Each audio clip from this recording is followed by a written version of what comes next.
Dzień dobry. Moim gościem dzisiaj jest pan Andrzej Kowalczyk, założyciel i właściciel manufaktury ceramicznej. Firma powstała w 1960 roku. Poprawka, Tak. nie założyciel. Nie założyciel, dobrze, to proszę prostować. To właśnie właściciel, ostatni właściciel tej części zakładu, tego zakładu. Dobrze, a to proszę o tych początkach przed tym 60 rokiem powiedzieć, jak to pan się tam znalazł w tej pięknej parowej. Skąd pomysł w ogóle na taki biznes? Już. Ten zakład, w którym obecnie jeszcze prowadzi się tą działalność, którą ja prowadzę, został uruchomiony w 60 roku po starych budynkach zakładu Karla Tupaka, który też był ostatnim właścicielem do 1945 roku. W 60 roku zaczęto tam produkować garki zwykłe, garki kamienne i doniczki, typowe doniczki, bo to piece były przystosowane, właśnie opalane węglem, przystosowane do takiego typu produkcji. I ja do tego zakładu trafiłem w 80 roku. Jasne. No już nie będę wnikał dlaczego. Tak miało być. Pracowałem w tym zakładzie do dnia dzisiejszego, a więc już będzie 42 lata. Oczywiście powoli tam pracując, poznając tajniki tej ceramiki, bo z zawodu jestem nauczycielem, nie miałem nic wspólnego z ceramiką ani z samochodami. Ale od podstaw postanowiłem podjąć się tego tematu ceramicznego. No i powoli chcąc tam, pomagałem zarządzać tym zakładem. No i przyszedł taki okres, gdzie trzeba było, za dużo było współwłaścicieli, jedni byli chętni, drudzy niechętni. Nastąpił podział tego zakładu i powstała firma właśnie, w którym ja byłem jednym z współwłaścicieli. Był mój szwagier Andrzej Dudek i ja pozostaliśmy. Od 14 lat ja już sam prowadzę tę działalność, ponieważ z biegiem lat, w latach 90. nastąpił taki regres ceramiki. Zresztą większość ceramików przyzna, że to nie jest taki złoty interes, kiedy się tylko spija miody, ale są też gorsze okresy, gdzie jest zastój, przestój i nie ma zbytu, są problemy i tak dalej. Wielu się przez to zniechęciło, tylko wspomnę, że w Parowej w 80 roku było 12 zakładów ceramicznych, większych i mniejszych. Wow. 12, mówię większych niż ten. Natomiast na dzień dzisiejszy zostało tylko jeszcze Wiza, Poland i Andrzej Kowalczyk, manufaktura ceramiczna. No tak wychodzi, nie zawsze jest tak słodko kolorowo. To nikt nie roztaczał nam takiej wizji, jak rozmawialiśmy, że to jest ciężka praca, no i że glina jest kapryśna i że klient bywa kapryśny i że to właśnie trudno tak cały czas być na fali. Bywają lepsze, gorsze okresy, czego najlepszym przykładem jest COVID nawet ostatni, prawda, którego nikt się nie spodziewał i troszeczkę musieliśmy inaczej myśleć w tym czasie. Rollercoaster góry i doliny, ta sinusoida, to tak cyklicznie się powtarza co kilkanaście lat i COVID to był tylko takim krótkim, małym wycinkiem, który wydaje mi się, że on troszeczkę wspomógł nawet, ponieważ po COVID-zie nastąpił wzrost, progres. Przynajmniej ja to zauważyłem, produkcji i zbytu. No proszę, to ciekawe. Nie ukrywając tego, że jednak dzięki pomocy ówczesnym tam władzom, jednak była spora, nie? Że wiele zakładów nie zginęło, nie padło.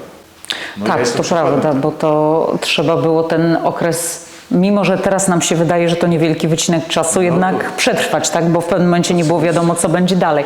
A Panie Andrzeju, proszę powiedzieć o tym, co powstaje w Pana zakładzie, bo to jednak jesteśmy przyzwyczajeni do tego, że ceramika bolesławiecka, jak bolesławiecka, to na pewno stempelki, a Pana zakład oferuje produkty inne, bardzo oryginalne. Tak, były takie dwa zakłady, które to produkowały. Zakłady ceramiczne Bolesławiec, gdzie produkowano wcześniej tam jakieś elementy też budowlane, rury, donice również różnego rodzaju, garki, i dodatkowo główną tą produkcją to właśnie były ta kamionka, prawda? A u nas to tylko taki mały wycinek tego.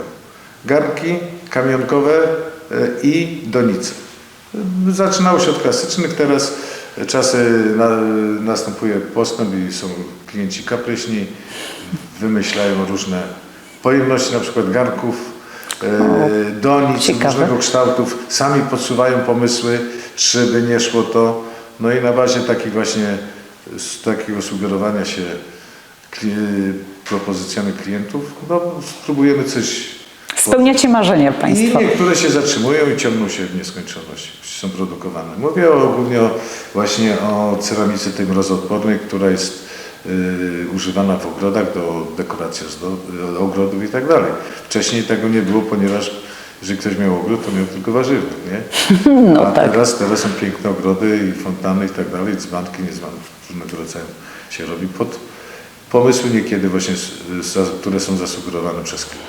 A ile zakład zatrudnia w tej chwili pracowników? Ja- Bo rozumiem, że jesteście w pełni samowystarczalni. Od przygotowania sobie gliny, masy. Tak. To jest mały zakład, bo nie mam takiego większego parcia na jakąś... Bardzo klimatyczny zresztą. No więc dlatego też nie ma takiej potrzeby zatrudnienia większej ilości. Maksymalnie to ja zatrudniałem 14 osób, no obecnie na dzień dzisiejszy mam chyba 8. No i doliczając mnie jeszcze, to jestem 9. To zupełnie zmienia perspektywę. Ponieważ jak słyszę tu od kolegów, jak i nie tylko u mnie, ale następuje taki mały regres, mały spadek popytu. Mały, zauważalny już spadek zamówień. Myśli Pan, że to będzie jakaś taka Nie, to jest tendencja, normalne. czy jest to to chwilowe zachwianie? To jest normalna. Może tak musi być wiosną, żeby latem był skok wielki w A u mnie to okolicach tak Święta właśnie- Ceramiki? No tak, u mnie to tak właśnie bywa, że w okresie grudzień, styczeń mam zero sprzedaży, no bo wiadomo, że są... Nikt o ogródkach nie myśli w zimowych miesiącach. Ani o kieszeni kapusty. No właśnie. Przychodzi wiosna, wychodzimy na zewnątrz. Nie, ja produkuję, mam pełen rok cykl produkcyjny, nie zamykam nigdy, ponieważ przychodzi sezon, gdzie później tego towaru brakuje. A Oczywiście. więc pracujemy pełną parą w styczniu, w grudniu, w lutym również. Przygotować się do sezonu. A proszę powiedzieć, skąd pomysł i cały czas trwanie przy wypale w tym pięknym, tradycyjnym kopułowym piecu? Czy nigdy nie kusiło, żeby zastąpić czymś nowocześniejszym? Nie, choćby z tego względu, że to jest jedyny piec, w którym można wypalać tej wielkości wyroby, które ja mam, których już mało kto produkuje. Nie wiem kto, ale na przykład garki hermetyczne o pojemności 50 litrów, no ja nie spotkałem kogoś, kto by w tym, a w żadnym innym piecu nie wiem, czy to byłoby ekonomicznie wypalać w piecach elektrycznych czy też gazowych. Ale jest też tak, że pewnie po każdym wypale ten piec wymaga jakiejś mniejszej, większej państwa ingerencji, żeby go tam poratować, Tak, no, podreperować. Remonty bieżące i później są remonty kapitalne też, nie? No ale to specyfika i rodzaj tej produkcji spełnia się tylko w tym piecu, w takim piecu, w tej wielkości piecach. Wiem też, że przyjeżdżają artyści, którzy tworząc większe prace na przykład szukają pewnie miejsca, gdzie można by te swoje prace wypalić. Ponieważ Współpracujecie. Takich pieców już nie ma. No to Wydaje mi się, prawda. to jest chyba ostatni piec w Polsce typu Hoffmana, dwupoziomowe, 8-palenisko. Jeszcze z jaką Jeszcze historią? Historią. No, 1806 rok, to mamy 100, 200, ponad 200 lat. Te piece dalej. I ma szczęście trafiać na takich rzemieślników, bo myślę, że to w tym kontekście to jest nobilitująca nazwa, bo to myślę, że zanim Tak, ktoś się zacznie oczywiście. artystycznie spełniać, to musi poznać dogłębnie tworzywo. I tu nawet jak rozmawiam z osobami, które mają kilkanaście, kilkadziesiąt lat do czynienia z gliną, nadal twierdzą, że to kapryśna jednak jest materia i cały czas trzeba zachować pokorę i się uczyć. Dokładnie, to się z tym zgodzę, no i z nimi również tą opinię, ponieważ tak bywa w ceramice. Stosuje się co do grama niekiedy receptury na dane masy i w pewnym momencie wychodzi bam. Co się dzieje? Ta sama kopalnia, te same surowce, ta sama waga, co się dzieje? No, taka właśnie jest natura ceramiki, nie? Człowiek się nauczył z tym żyć? No i myślę, że Nie ma wyjścia. nie ma spokoju w ceramice, gdzie ma się, tak jak w aptece, skład i jedzie się spokojnie, tylko zmienia się niekiedy zdobiny czy kształty. Nie. Rozumiem. Bo technolodzy nie mieliby co robić. Nie no, oczywiście wtedy wiałoby nudą. Przecież to trzeba, tak, cały czas. A wspomniał Pan, że klienci zamawiają, wymyślają jakieś, nie wiem, chcą nowych wzorów.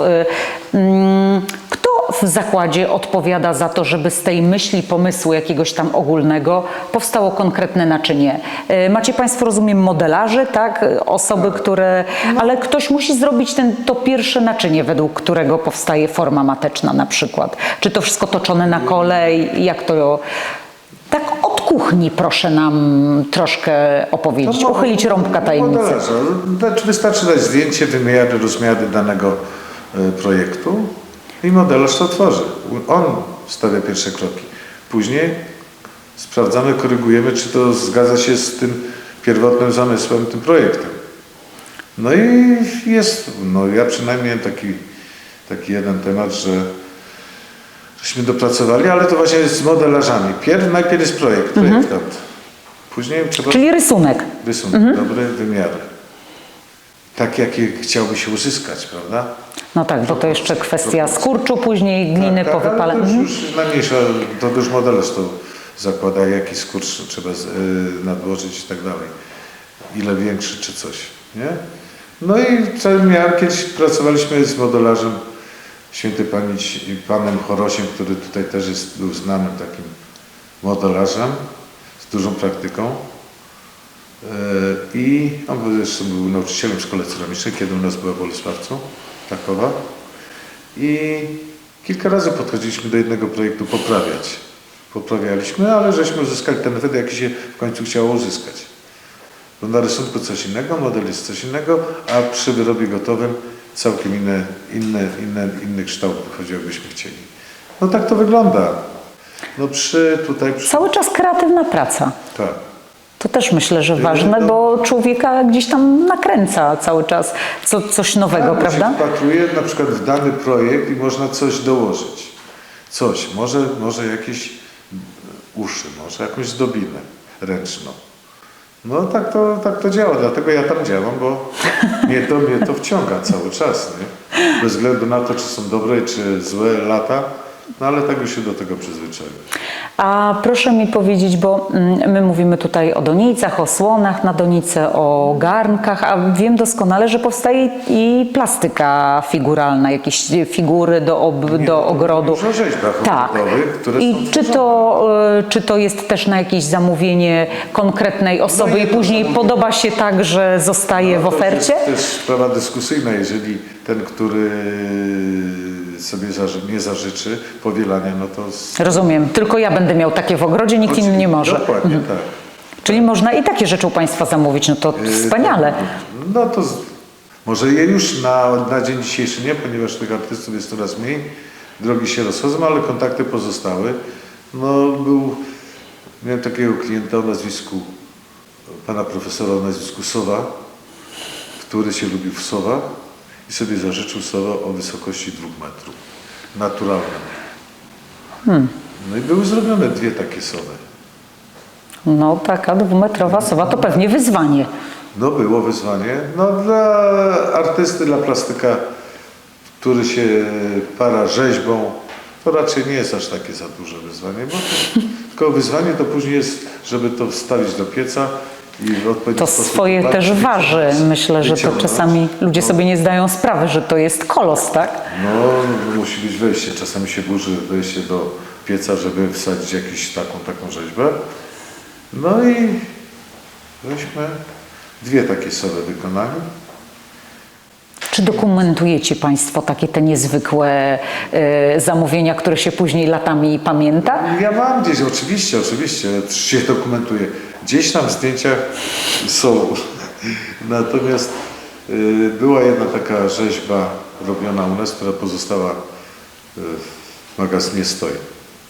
Rzeźba Matki Boskiej Fatimskiej. Pan zażyczył sobie, była robiona, tworzona przez 2 tygodnie.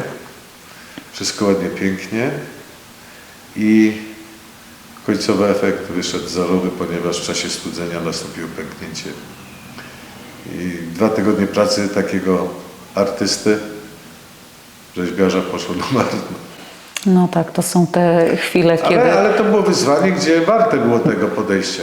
Bo w celu, przynajmniej ja podchodzę w ten sposób, że nie zawsze liczy się tam jakieś korzyści wymierne. Jakiś efekt uzyskany, coś, co się rzadko robiło, niespotykane było, a udało się. To jest właśnie ta satysfakcja, nie?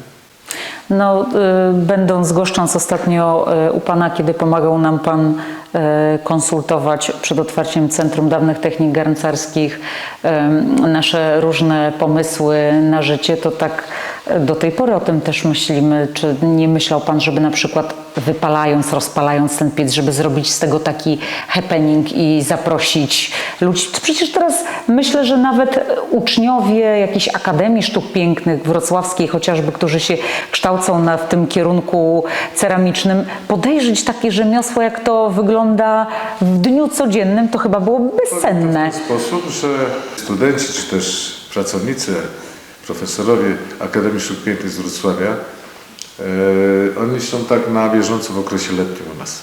A no, czyli to się już dzieje. Będąc tutaj na naszych plenarach ceramicznych w Bolesławcu, też przyjeżdżają, odwiedzają, zachwycają się i wiedzą. Jedni drugich poganiają, więc przyjeżdżają jak do żywego muzeum. No właśnie, bo to byłaby ogromna strata. Jest rozpalanie pieca, jest studzenie pieca, jest atmosfera tej sadzy,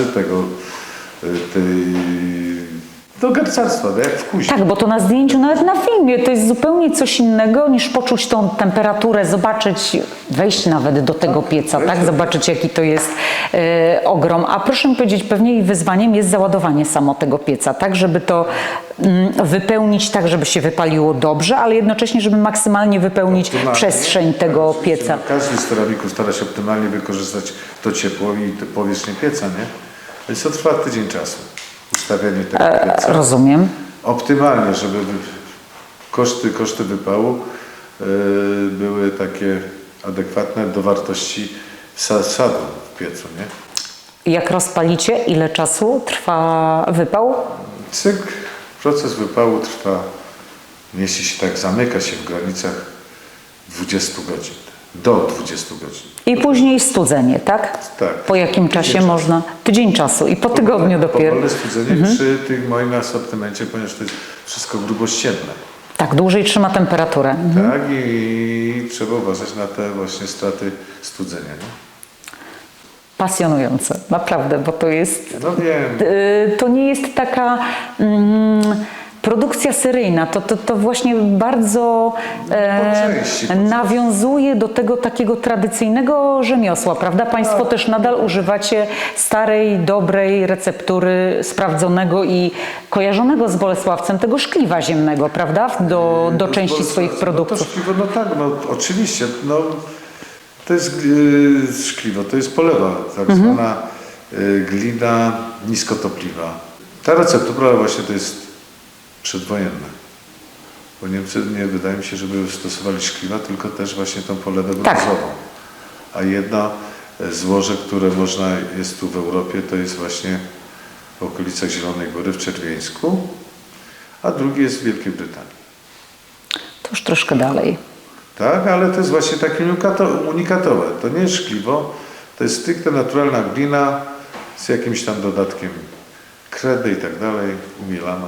Glina powielana gliną.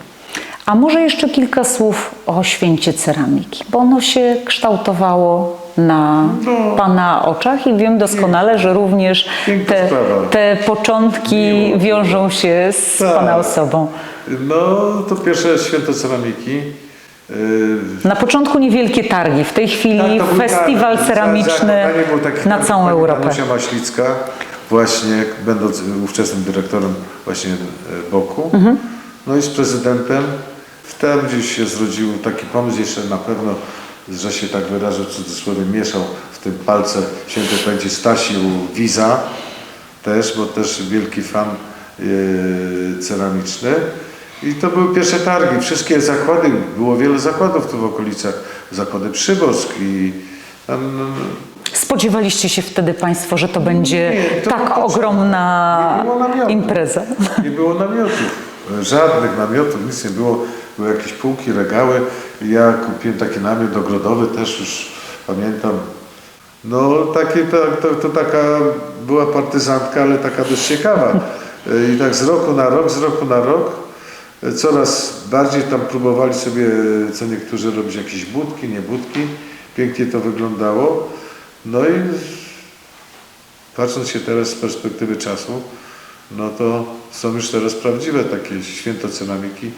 Można powiedzieć, że targi ceramiczne. Tak, to wszyscy nawet w muzeum dopytują, kiedy to święto ceramiki, sierpień, że koniecznie trzeba przyjechać, zajrzeć. Udana impreza, już coroczna, Tak, już ma to swoją cieszy, prawda? renomę, gdzie się nie odezwie, gdzie się człowiek w Polsce nie obróci, no to te targi, kiedy one będą? No, Tak, to prawda. Cały czas się pytają. U nas też jest to jedno z najczęściej zadawanych pytań, kiedy do muzeum dzwonią goście. No, z wiadomych celów, że wielu wystawców, wielu produktów, wszyscy Tak, w producenci. jednym miejscu. To jest Tak, w piękna jednym też miejscu. idea, żeby sobie trzeba powiedzieć, że to przejść. wydawnictwo każdy ma swoje indywidualne, ale to jest właśnie to jest raj dla klientów.